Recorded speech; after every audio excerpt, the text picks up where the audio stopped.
നമസ്തേ viewers, ഇന്ന് 22 ജനുവരി. അപ്പോൾ ഇന്നത്തെ വീഡിയോയിൽ കാണിക്കുന്ന സ്കാൽപ്പിംഗ് ട്രേഡിംഗ്, അതായത് 1 മിനിറ്റ് ടൈം ഫ്രെയിം ഉപയോഗിച്ച് നമുക്ക് ഓപ്ഷൻ ട്രേഡിംഗ് എങ്ങനെ ചെയ്യാമെന്നുള്ളതാണ്.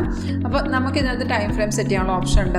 അതിപ്പോൾ സ്കാൽപ്പിംഗ് ആകാം, ഇൻട്രാഡേ ആകാം, അതനുസരിച്ച് നമുക്ക് ടൈം ഫ്രെയിം ചേഞ്ച് ചെയ്യാവുന്നതാണ്. അപ്പോൾ നിങ്ങൾക്ക് ഈ ഓപ്ഷൻ, ഈ സ്ട്രാറ്റജി ലൈവായിട്ടൊന്ന് ടെസ്റ്റ് ചെയ്യാൻ ഇൻട്രസ്റ്റ് ഉണ്ടെങ്കിൽ കോൺടാക്ട് ചെയ്യുക. വീഡിയോ ഡിസ്ക്രിപ്ഷൻ ബോക്സിൽ കോൺടാക്ട് ഡീറ്റെയിൽസിലുണ്ട്. Call or WhatsApp same number തന്നെയാണ്. അപ്പോൾ ഞാൻ കാണിക്കുന്ന ബാങ്ക് നിഫ്റ്റി 49,000 ട്രേഡാണ്.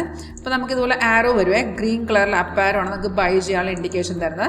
ആ ഇൻഡിക്കേഷൻ വരുമ്പോൾ തന്നെ നമുക്ക് ഇതുപോലെ അലേർട്ട് മെസ്സേജ് വരും, സൗണ്ടോടുകൂടി കേൾക്കാൻ പറ്റും. അതിനകത്ത് എഴുതി കാണിച്ചു തരും, ഏറ്റവും മുകളിലത്തെ ഡാഷ്ബോർഡിൽ എഴുതി കാണിച്ചു തരും.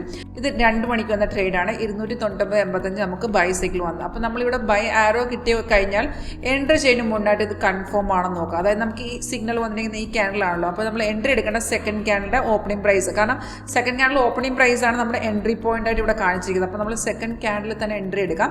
ആ സെക്കൻഡ് ക്യാൻഡിലെ താഴത്തെ ഈ ബാറിൽ ആ ബാർ ഗ്രീൻ ആയെന്ന് നോക്കുക. അതുപോലെ പ്രൈസ് ഇവിടെ ബൈ സോണിലോട്ട് തന്നെ വരണം. ഇത് ഓട്ടോമാറ്റിക്കായിട്ട് വന്നോളും. നമ്മൾ ആയെന്ന് നോക്കി വെച്ചാൽ മതി. കൺഫേം ആണെങ്കിൽ ഡയറക്റ്റ് മാർക്കറ്റ് ട്രേഡിൽ നമുക്ക് ട്രേഡ് എടുക്കാം. സോഫ്റ്റ് ആണ് ഇതൊക്കെ ഇൻഡിക്കേഷൻ കാണിച്ചു തരുന്ന ട്രേഡ്. നിങ്ങൾ നിങ്ങളുടെ ബ്രോക്കർ ഏതാണ് അതിൽ തന്നെയാണ് എക്സിക്യൂട്ട് ചെയ്യേണ്ടത്.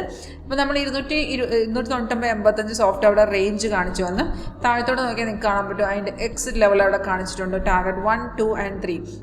314, 326, 338 ഇങ്ങനെ 3 ടാർഗറ്റ് കാണിച്ചിട്ടുണ്ട്. ഈ ടാർഗറ്റ് വരുമ്പോഴാണ് നമ്മൾ എക്സിറ്റ് ചെയ്ത് മാറേണ്ടത്. അതായത് സോഫ്റ്റ് നമുക്ക് എൻട്രി പോയിന്റിൻ്റെ ഒപ്പം തന്നെ ടാർഗറ്റും കാണിച്ചിരും, അതുപോലെ സ്റ്റോപ്പ് ലോസും കാണിച്ചിരും. സ്റ്റോപ്പ് ലോസ് എല്ലാം ട്രെയിലിംഗ് ആണ്. ഓൾറെഡി മാർക്കറ്റ് കയറിപ്പോയി നമ്മൾ ടാർഗറ്റ് അടിച്ചിട്ടുണ്ട്. ഇപ്പം മാർക്കറ്റ് റിവേഴ്സ് പോയിക്കൊണ്ടിരിക്കുകയാണ്. അപ്പോൾ നമ്മൾ ചെയ്യേണ്ടതെന്ന് വെച്ചാൽ നമുക്ക് ഏത് സ്ട്രൈക്കാണ് വേണ്ട ആ സ്ട്രൈക്കിൻ്റെ ചാർട്ടോ ഓപ്ഷൻ്റെ ചാർട്ട് ഓപ്പൺ ചെയ്യുക. അതിനകത്ത് ഇതുപോലെ കൺഫേം എൻട്രി ഉണ്ടെങ്കിൽ മാത്രം എടുക്കുക. അതുപോലെ ടൈം ഫ്രെയിം നമുക്ക് സെറ്റ് ചെയ്യാവുന്നതാണ്. ഇതിപ്പോൾ ഞാൻ 1 മിനിറ്റിൽ ഇട്ടിരിക്കുകയാണ്. നമുക്ക് ഇതിനെ ഇൻട്രാഡേ മാറ്റണമെന്നുണ്ടെങ്കിൽ 5 മിനിറ്റിലോട്ട് മാറ്റാം. അപ്പം ഇതിൻ്റെ ഒരു ലൈവായിട്ടൊരു ട്രേഡ് എങ്ങനെ ഇത് വരുന്നതെന്നും ഇതെങ്ങനെ വർക്ക് ചെയ്യുന്ന നിങ്ങൾക്ക് ലൈവായിട്ട് കാണാൻ ഇൻട്രസ്റ്റ് ഉണ്ടെങ്കിൽ കോൺടാക്ട് ചെയ്യുക. Thank you.